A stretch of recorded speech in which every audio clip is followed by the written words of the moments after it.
Here we go. Tomorrow, Nebraska prepares for their biggest game of the season on national television, primetime kickoff versus the very talented 5-2 USC Trojans. So in today's video, it's finally time to reveal my shocking predictions for this ball game. We're going to take it quarter by quarter, play by play, which players show up for the Huskers, which ones fall short of expectations, statistic leaders, offensive and defensive MVPs, how close is this ball game going to be, and then when it's all said and done, who wins, Nebraska or USC, and where do the Huskers go from here? So really quick, this is going to be a big time prediction video. I'm fired up about tomorrow. If you are too, hit that like button. And also, if you're a diehard Nebraska fan and you're not subscribed, what are you waiting for daily content talking Huskers? To join the best family in Husker YouTube, it's no brainer. It takes 2 seconds. Join this family. Hit that subscribe button. Thank you so much. But without further ado, it's finally time.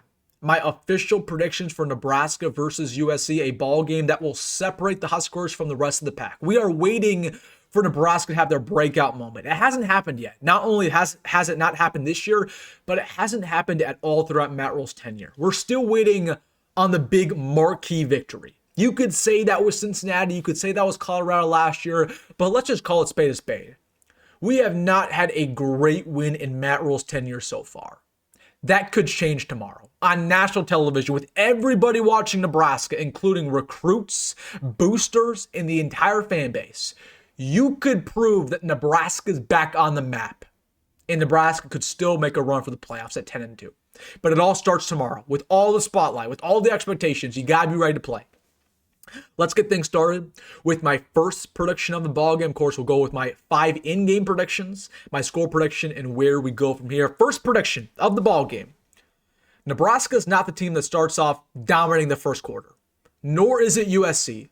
Both teams come out firing to begin the ballgame. No team's dominating, but it is a shootout from the very get-go. The Huskers, we don't fall flat. USC, they're rested up. They know how big of a game it is, not only for us, but it's a big game for USC. They cannot afford to lose this ball game. They still want to make the playoffs also. So right off the bat, USC, you see their passing attack with Mekhi, who's one of the best receivers in America. You see King Miller, who's a stud third-string running back who has some nice speed to him. He would start at a multitude of good programs. Just because at third string doesn't mean he's not good, man. He got some speed. You'll see Nyziah with his legs. And USC, they strike very, very early on. But Nebraska, they're ready to go as well. So USC is going to strike, and Nebraska's going to strike right back with Dana Holgorsen. It's a great opening drive. You see the creativity, the RPOs, the quick passes, the screens, the slants. Jacory Barney shines in the intermediate game. And Nebraska, we trade blows with USC. It looks like a shootout. It looks like it's going to be 7-7, 14-14. It's going to be a very close ball game up until the end of the first quarter.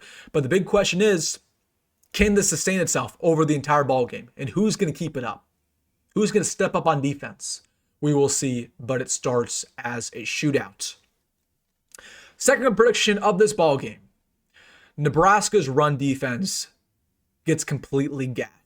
Okay, I have a lot of confidence about this defense and other aspects. I think the secondary will step up despite the immense challenge tomorrow. I think, John Butler's going to have a great game plan. We're going to dial the blitz, but really, there's one aspect that I don't think is going to improve itself, and it is the run defense. Okay, we've got gash all season long. You saw that versus Michigan. We know that USC, they have a great passing attack, but you also have to stop the run. And King Miller, he has some speed. And you saw him play very well both versus Notre Dame and Michigan. So he's going to have a really, really good day on the ground. The offensive line is going to create gaps for him as big as the Atlantic Ocean due to our ineptitude with our defensive line. Huskers, we try to be more aggressive. We try to dial the blitz to fill in those gaps. And yet this opens up the passing attack for USC. So we're going to have a lot of troubling times trying to stop this running attack. And it's going to open up the passing attack in relation. So unfortunately, I do expect Nebraska's run defense to fall short just because they haven't done well at all this season at any point. We made Maryland's rushing attack look pretty good, and they have one of the worst rushing attacks in America. We got ran through last week. We got ran through versus Minnesota. So we play a team with a great offensive line, with a great running back. I do expect USC to have their way on the ground. Third prediction. Not only does Nebraska give up a bunch of rushing yards, we have a bunch of rushing yards ourselves. Emmett Johnson once again proved himself as one of the best running backs, not in the Big Ten, but in the country, in America, on national television. You're going to be asking yourself, how much offense can one man carry? Because he's that good, right? With his speed, explosiveness, with his IQ. I think that's something that's not talked about enough with Emmett Johnson. He's one of the smartest running backs we've had in a very long time. And think about USC. USC just can't stop the run. They can get to the quarterback, but they can't stop the run. They got gashed versus Notre Dame. They got gashed versus Michigan. It's going to happen once again. The offensive line's not going to be perfect, but they're going to show improvement. They're going to show adjustments. Emmett Johnson, he's going to have over 150 rushing yards, 2 touchdowns on the ground. And because of his success on the ground, it's going to open up the passing attack in turn. It's going to open up guys like Jacory, Barney, Nyziah Hunter, along with Luke Lindenmeyer on the RPOs. So again, USC, they can't stop Emmett, and they definitely won't do so tomorrow. Fourth prediction for this ball game. Dylan Raiola shows up and plays his best game of the season. Now, I've been harsh on Dylan these past couple weeks because Dylan's not played very well. He's contributed more to losing football than he has winning. He's had a lot of turnovers. He did not play well versus Minnesota. He was really the only reason the Maryland game or the Northwestern game was even close, with his interceptions, with his fumbles. And yet, Dylan Raiola's going to shine tomorrow, because there's one thing about Dylan: when the lights get bright, whether it's a big ball game or it's a fourth quarter moment, he executes. And that's what's different from him, compared to Casey Thompson or Aiden Martinez, or you go down the list. He's a clutch quarterback at his heart. Once again, just like he showed up versus Michigan, he'll show up versus USC. He's going to have over 250 yards passing, 2 touchdowns. He'll have 1 interception in there. I think that's just a given with Dylan. He's going to have 1 interception. It's going to be an ugly one. With his lack of vision, he'll probably be right over the top where a linebacker picks him off because he doesn't see him. He'll have 1 interception, but other than that, Dylan will play a great ball game. He'll have a completion percentage of about 75%, and he's going to keep Nebraska in the ball game, right? He's going to make some plays off script. You'll see the arm strength. I think Dane Key's finally going to get off the milk carton versus USC, and Dana's going to give him the reins, and he's going to give this offense an opportunity to win the ball game, and that's all I can ask from Dylan. So Dylan's going to really, really play well versus USC. Fifth and final prediction before we get into my highly anticipated score prediction. Was there any doubts?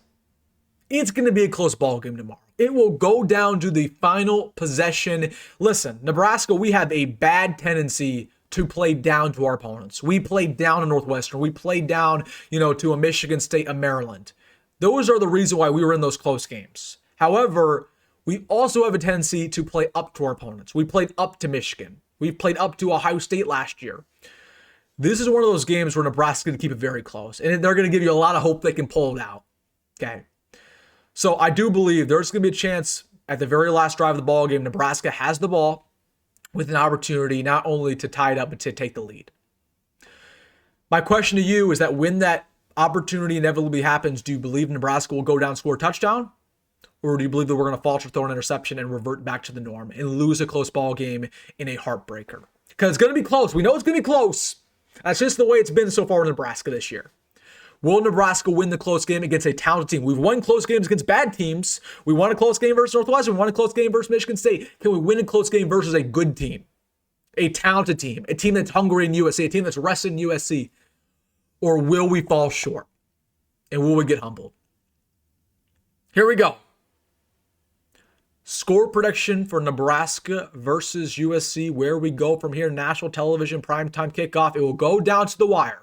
Nebraska will have the ball at the very end of the ball game to go down and score and win it. And unfortunately, my final prediction, USC 34, Nebraska 38. Nebraska gets it done in they're finally get a statement victory. Matt Rhule finally has the big win at Nebraska. Now, is this victory going to propel us to, a playoff berth? Maybe not. But this is one that puts Nebraska on the map, on NBC, with many recruits watching, many boosters watching. And I want to make this very clear.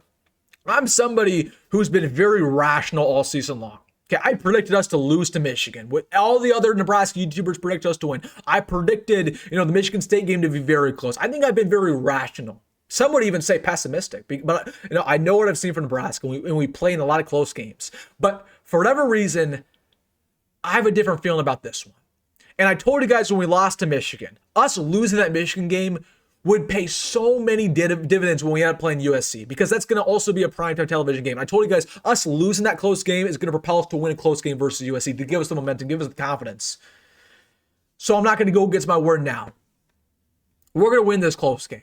It's not going to be perfect, but at some point this season, we're going to play a complete ball game. We've still not seen this team at their peak with all offense, defense, and special teams playing, even A or B grade football. We haven't seen that all year long. At some point, Nebraska's going to live up to the expectations, the big breakout year 3. Okay, this is really our last chance to prove ourselves. This is the last chance for Nebraska to prove that they are worthy of living up to these expectations that Matt Rhule once had. We're not going to play a team like this for the rest of the season. There are a lot of implications. And when it matters the most, this team proves why they're different. It's not going to be pretty, but they're going to get it done. In a big one. Whew. All right. That is my score prediction, 38-34. Again, usually we keep it really rational, and this is a rational prediction. I'm gonna hold on to this one. I'm gonna completely abide by this one. This is where I put my legacy on the line. If we lose this ball game, feel free to come at me. But if we win this ball game, I said it first. Nebraska wins versus USC in a statement victory, 38-34. Offensive MVP, I'm going to go with Dylan Raiola. Defensive MVP, Sear, right? He's been holding things down. Got to go with my man Sear, one of the best corners in the country. All right, guys, let me know your thoughts down below. Your official score predictions. It's your time. Take a minute. Take 30 seconds, 5 seconds. Let me know your score prediction for tomorrow. What you're thinking. Let me know in the comment section. Hey, if you made this far, hit that like button and subscribe. As always, folks, go be great. Go, Matt Rhule. And I'll see you in the next one.